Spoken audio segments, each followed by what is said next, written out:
past couple days because it's an awesome game.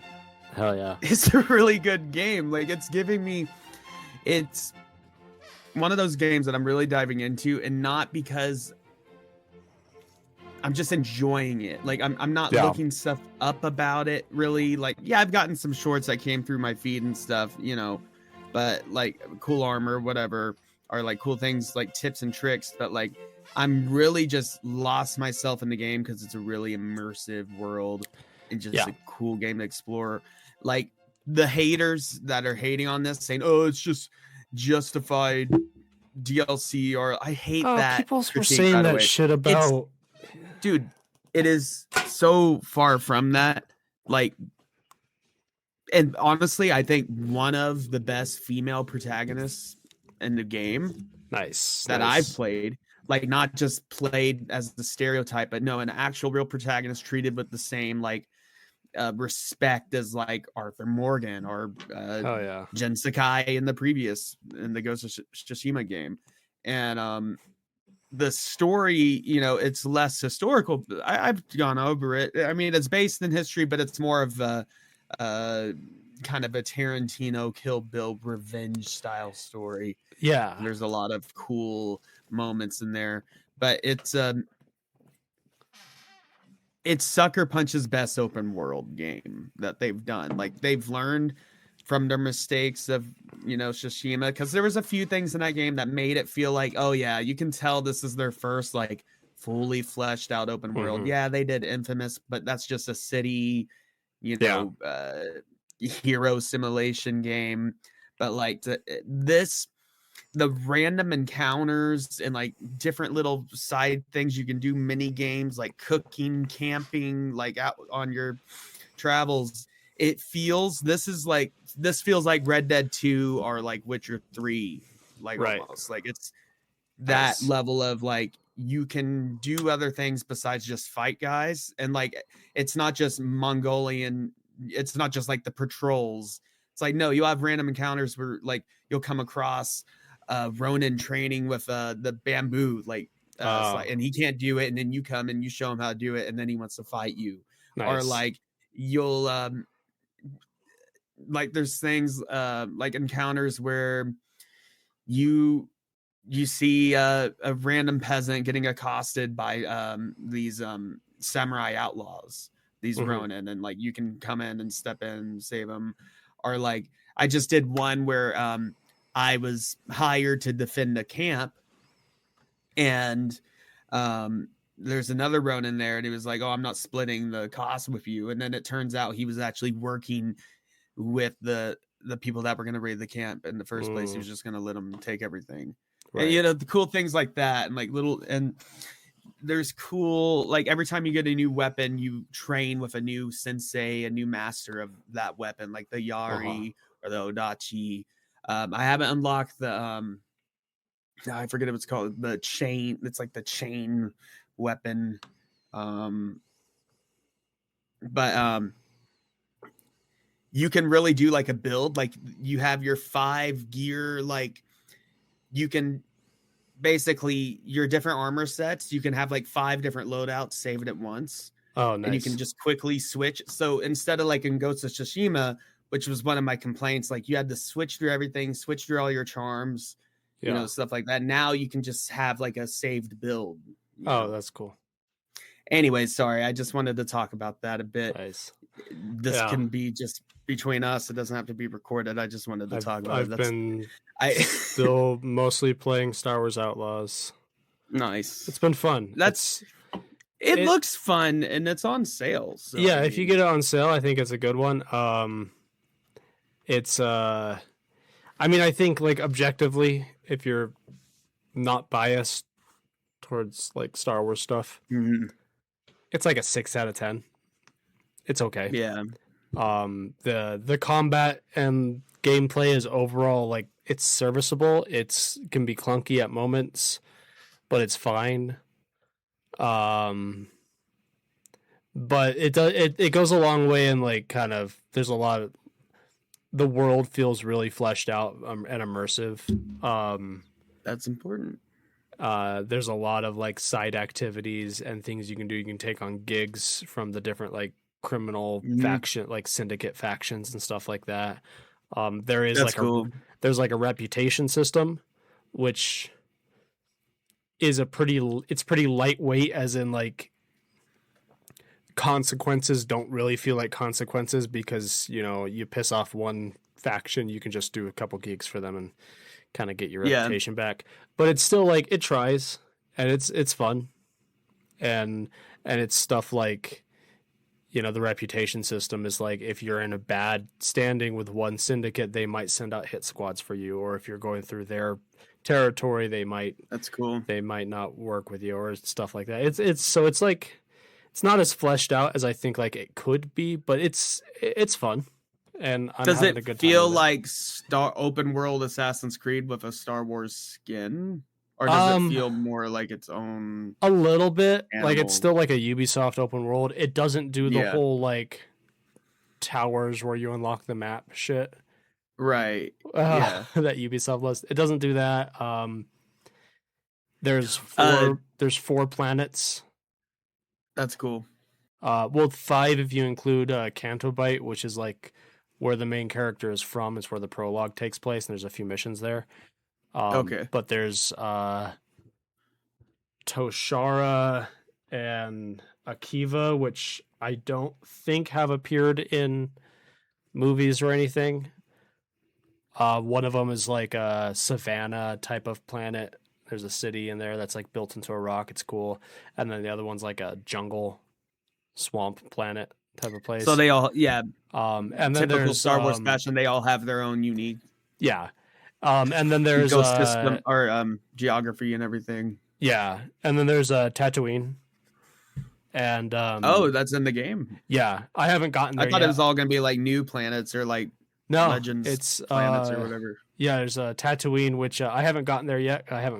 I can go there, but I've been going through the story of how it. So Tatooine and Canto Bight, that's one. Yeah, and then Kajimi is gambling. another planet you can go to in it, which is if you remember in this Rise of Skywalker, that like snowy city planet that they go to, that they very poorly attempt to establish some more backstory for Poe Dameron. The planet they were on for like 5 minutes. Yeah, that's in it, which is that's actually a cool, like in the game, it's actually pretty cool.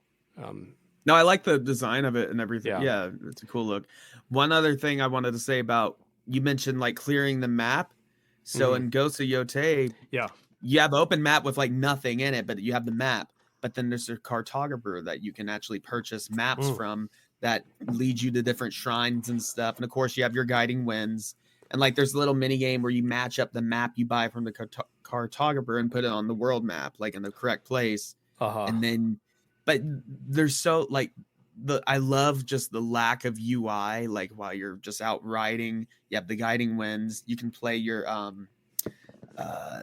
the string instrument thing. I don't know what the string instrument. I forget what it's called. I can't believe I follow this lady on TikTok who plays one. I don't remember what they're called. They're cool though.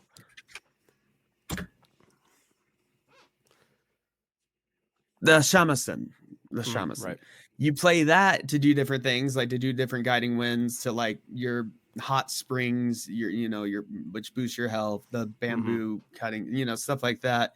And then you can also summon your wolf that you unlock throughout the story. Oh, cool. Well, it's less. What I love so much about like the mission design and side quest design, none of it feels like a side quest.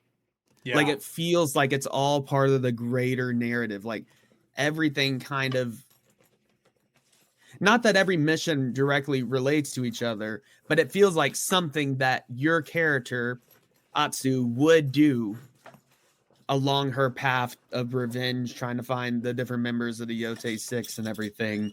And that's something I can appreciate. It makes sense, and it makes narrative sense. In fact, like you clear like you find these different wolf dens that the Oni Raider, these different outlaws and stuff have been hunting down, because basically the whole thing is this rogue samurai has made claim and taken over the island of Etso, and and that's basically the whole thing. And like there's a side quest where you see that they're hunting wolves and you befriend this wolf, and the more of those you do, you build your relationship with your wolf companion, and you unlock a skill tree for it, and like you can summon it different ways. There's no just like direct, the only like direct summon button is you could play your shamisen like before you go to a different like bandit camp or something. And then it will come up, and then you can do the stance, the standoff thing with your wolf companion. So you can take two people at once, and then you take the next one. Then the wolf helps you through the rest of the combat. Nice. And cool little things like that. And you'll also just see it in the distance, like kind of following you around. But it's not like you can always have it and use it. It makes it feel like a kind of more random event. But there's little things you can upgrade where, you have a chance of summoning the wolf if you use a particular throwing weapon, or if you know, little things like that. Like the mysterious stranger in Fallout. It's kind of like that, but it's kind of like that, but it's more built into the story because like you're the lone wolf and everything. Nice. And there's also a lot of cool moments where you go back to your old home that was burned down and everything, and where your parents were killed, but like you can go back to your childhood memories and do like little flashback quests, but it doesn't force it on you. There's so many things that you can do that you can just vibe and chill out in the game world. I love that. Like, and you have there's a lo-fi anime music option where you can have lo-fi music playing while you're riding around or in combat encounters. I love like, games that give you a chance to just like vibe in the world. That's one thing I've been enjoying about Star Wars Outlaws is there's a shit ton of little side activity mini games, and they're all of course gambling related because you are a thief outlaw in the Star Wars underworld, so it's like a Han Solo. You're a Han Solo type of character. You're a rogue. But like there's a bunch of like little mini games. You can play Sabacc, which is a pretty solid like mini game. I enjoy it. And, there's a whole, I just did a side like a whole side quest, and where you go on like you sneak onto this like gambling ship that's like in hyperspace. And it's like a whole like Casino Royale like type of quest where you have to like you're in a high stakes like Sabacc game, and that's cool. Have to win, and then of course it ends up in a shootout and all that. And it's fun, and it's Lando Calrissian shows up in it. He's the only, him and I think like Jabba the Hutt are the only like main like Star Wars characters that show up in the game. I guess I did read a spoiler. Darth Vader shows up in a cutscene, but you don't like interact with him. Oh, really? Of course. Kind of like a Jedi Survivor, which what was the original one? Jedi. Well, in that it's like you actually interact. I'm talking. Was it Jedi Survivor or was it Jedi? I don't remember which one, but I know the original one. I think it's the original one where it's like you encounter Darth Vader, but it's more of an interactive cutscene because you're just like running from him.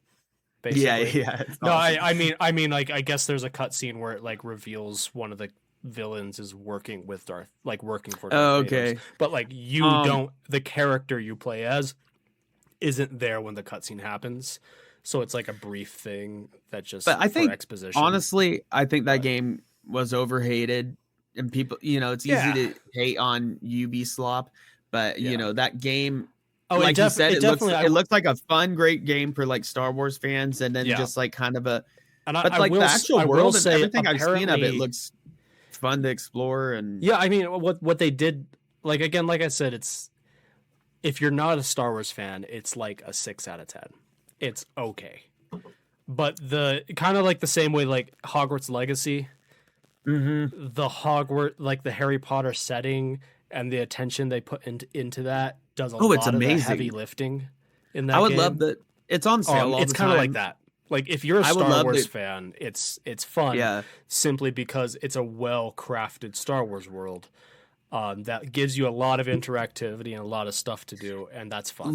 Hogwarts Legacy, that might be a game I installing the PS5 again. I've been doing, like I said, console gaming on Ghost of Yotei. Really, that's the only reason I'm on it. But like, it's the first time I've actually played my PS5 and maybe the greater part think of I a year. compared 'Cause I've been Star doing Wars so much Outlaws PC to game. Hogwarts Legacy. I think the difference is, and I compare them because they're both games that like the fandom part of it does the heavy actual lifting world and immersion. that and does like, a lot of heavy lifting and making it fun. So like I really wouldn't like an recommend Star Wars amusement Outlaws park of a if game. you don't like Star Wars. Well, it's like a theme park ride. Like, a very interactive theme park ride, and it's fun. It's been a good time. But like I will say, like, differences is Hogwarts Legacy has much better like moment to moment gameplay. I think the combat in Hogwarts Legacy is actually really solid. The combat's fun, it has a cool rhythm to it. And I think Star Wars Outlaws, it's serviceable. They did update it. They used to, because you have your blaster that you use, your main character's weapon. Honestly, and then you can like pick up blasters. So if a stormtrooper's shooting at you, you can pick up you his actually blaster and use it. Equip them in your inventory? Well, sort of. So you can pick them up, but you can use them. When the game first came out, I guess it was your character would drop them like the moment you leave the area or anything like that. Yeah. They patched that so you hold on to them until it runs out of ammo. So you hold on to it until it runs out of ammo, then you drop it and you have to pick up a new one. So I know some of the Star Wars guns actually have ammo. Yeah. Bolts and or energy or whatever the hell energy. But the combat and everything is serviceable. I do think the story is better than like Hogwarts Legacy because that's what killed me on Hogwarts Legacy is that I had your character is just an insufferable psychopath. Yeah. And that's not even trying to play your character that way, but just the way they did the voice. No, but the way they did the voice acting with a very shell of a character just makes them seem sociopathic. I replayed some of Hogwarts Legacy a while back, but as the female character instead of the male character. I found it a little bit less insufferable. Okay. Maybe just the voice actor's better. I don't know.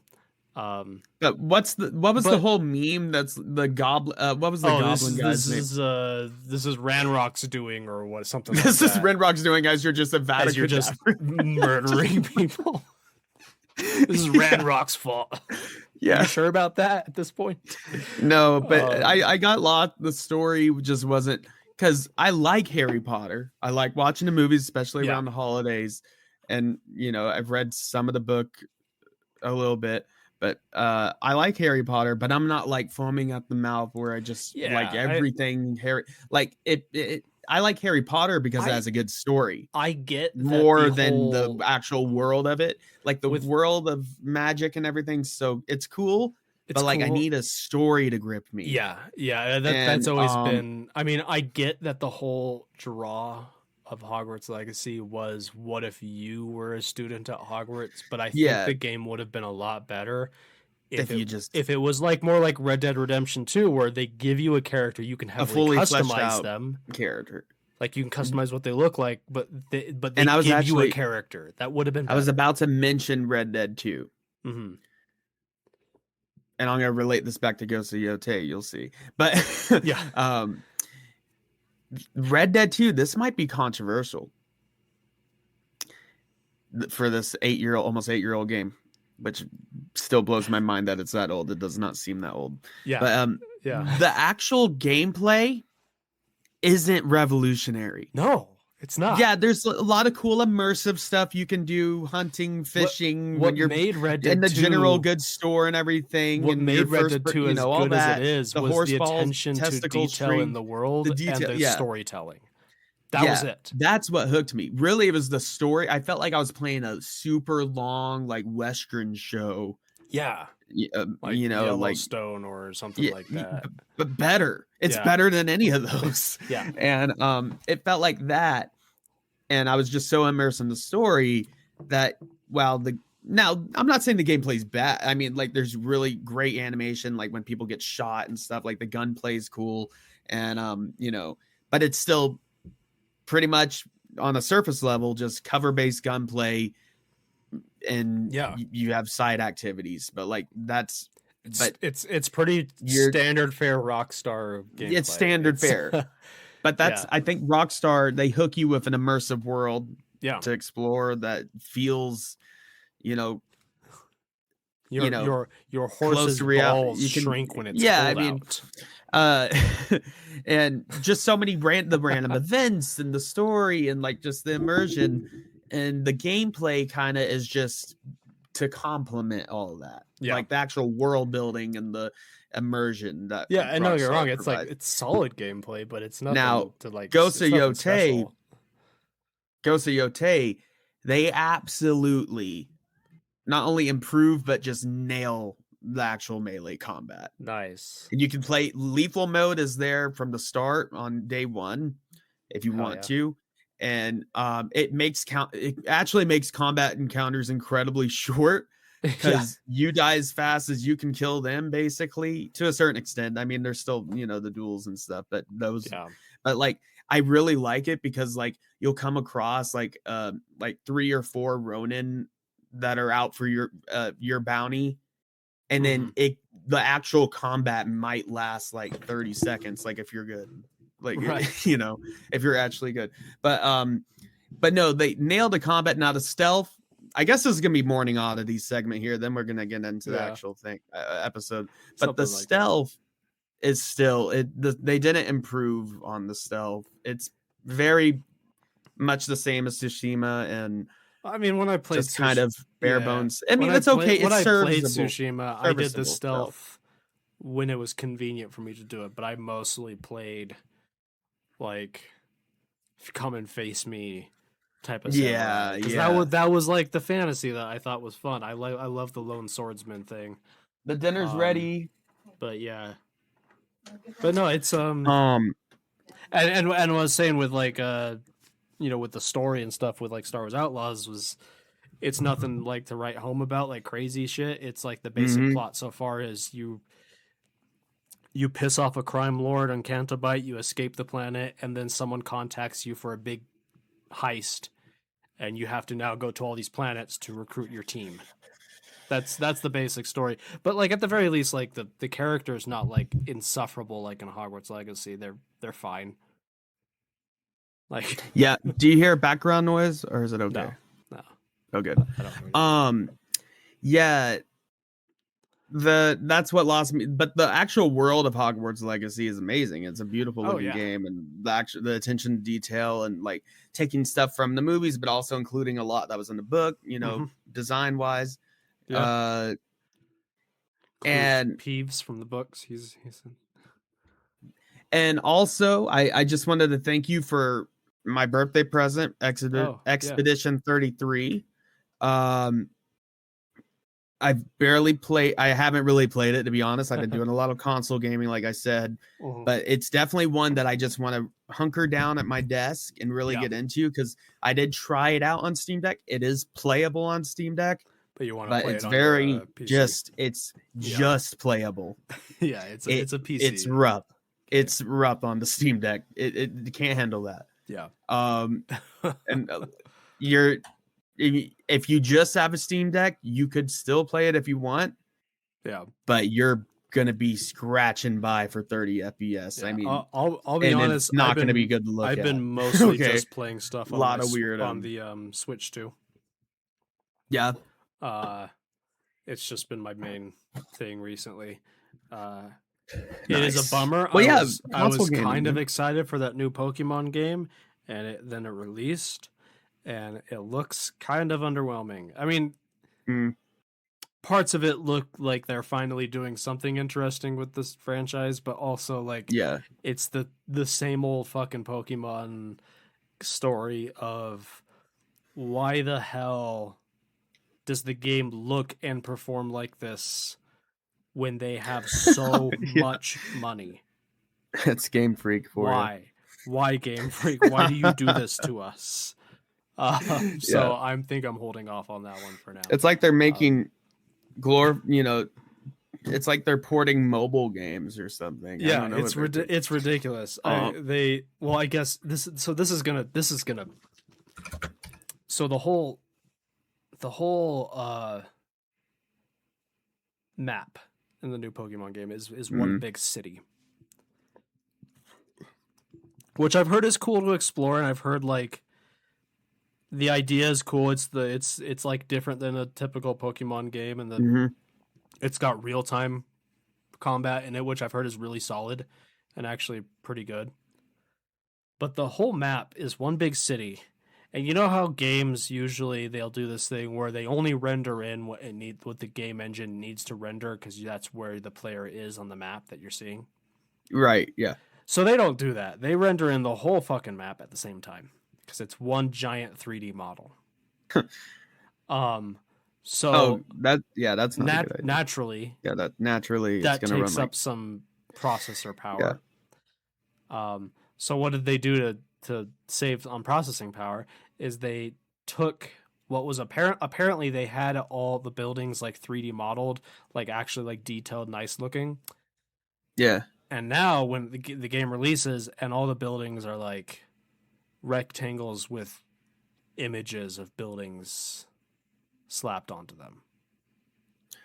Oh, like PNGs, like the PNG, yeah, just the what for the rendering for the distance rendering or no, for all of them all the time.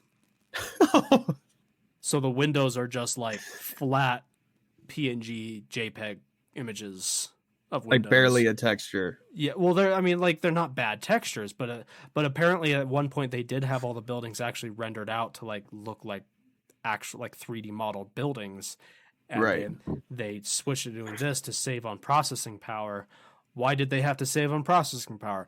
I don't know, because they made the weird ass decision to render in the whole map at once the entire fucking time. Like, of course. What the hell are you guys? It's ridiculous what they're doing. But that's typical Game Freak. No amount of like actual solid gameplay, and I've heard the gameplay is actually really solid. But no amount of really solid gameplay will make up for that level of fuckery.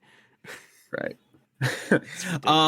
Since this is going to be a morning or late night oddities, whatever we want to call it now, morning, depending on. Well, we're recording it at night. Okay, morning, late night. Morning, late. And one last thing I want to talk about, and then we'll get to the actual episode, which isn't going to be on this. It's going to be on its own episode. Yeah. I want to talk about just briefly. The Dodgers. I got to get out of my just fucking killing it. Well, I see your hat. They're going to the World Series. That's awesome. This is the time of year where I'm really obnoxious about baseball. Yeah. I'm just on the sidelines here. I don't really have an allegiance. Maybe I should, but you should. You should. The Tulsa Drillers are the AA Dodgers affiliate. I did not know that. Yeah, where they're a Dodgers minor league team.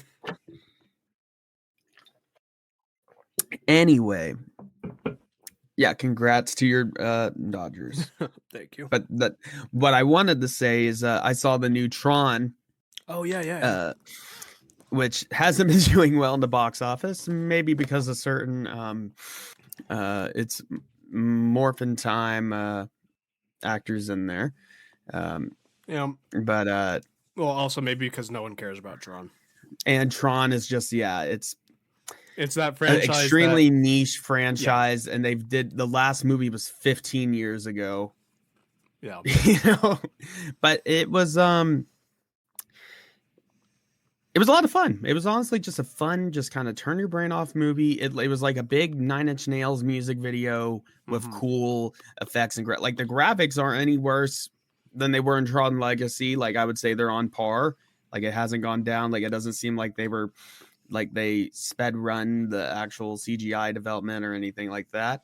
It's cool seeing the light cycles out in the real world, like in a gritty city. And I will say, even though I'm not I'm not a fan of Tron, the light cycles I think are conceptually one of the best ideas in any sci-fi thing. It's just cool. It's a great fucking idea.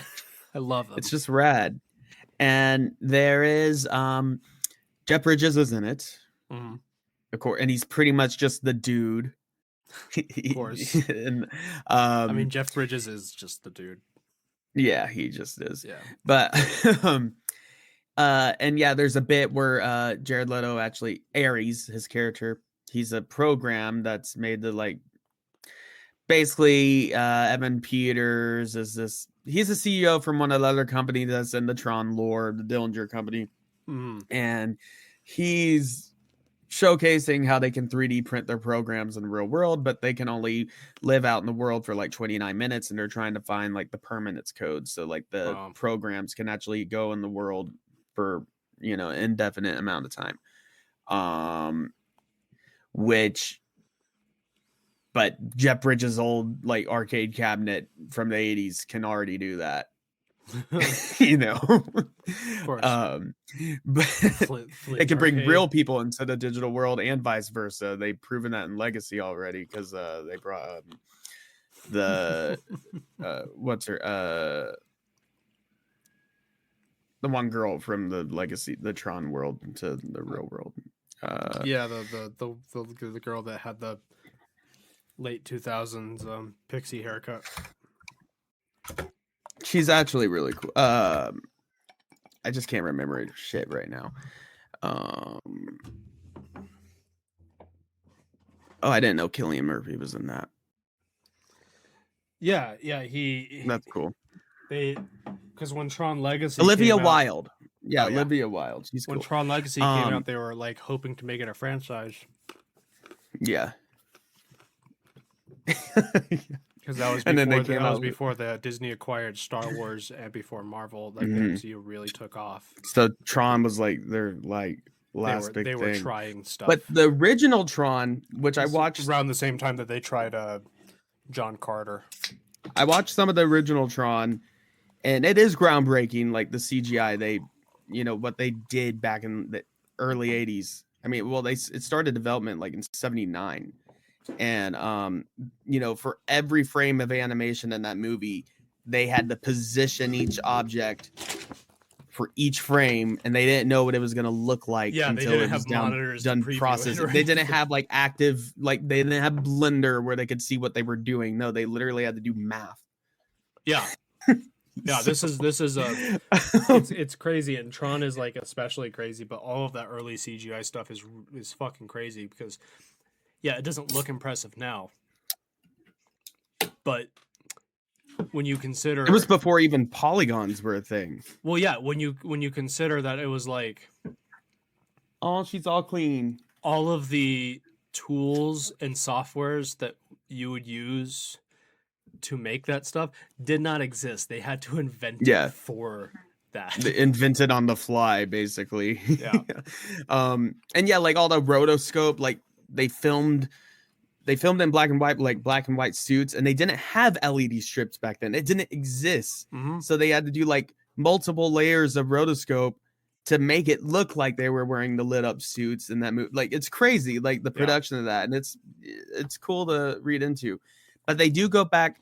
Jared Leto does go back to like the original grid with that aesthetic and everything, and they replicate old graphics. It's not like the updated version. No, it's him in the old like looking graphics grid. That's going into the original light bike, and stuff like that. And he does a good job as his character, as the protagonist. He's he's good playing like this program. Which it makes a lot of sense.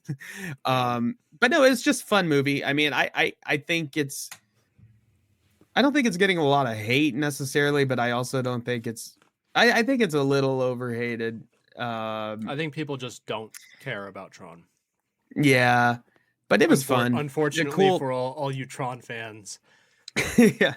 I didn't even know I was really that much of a Tron fan, but I think it's a cool aesthetic. Well, I'm not shitting on Tron. Tron can be cool, but I like the Daft Punk soundtrack and Legacy and my whole life I've known industrial one person music who was like legitimately into Tron, and that was I knew a guy in high school. Yeah. Who just am I just accidentally a Tron fan? Just really liked Tron and would not shut up about it when Tron Legacy came out. I think I'm accidentally a Tron fan. No, Tron's but cool. Mostly it's just cool to now the whole like they're invading the real world thing. They don't go as far with that as I thought they would. Maybe they are trying to save up for a sequel, but I doubt that's ever going to happen at this point.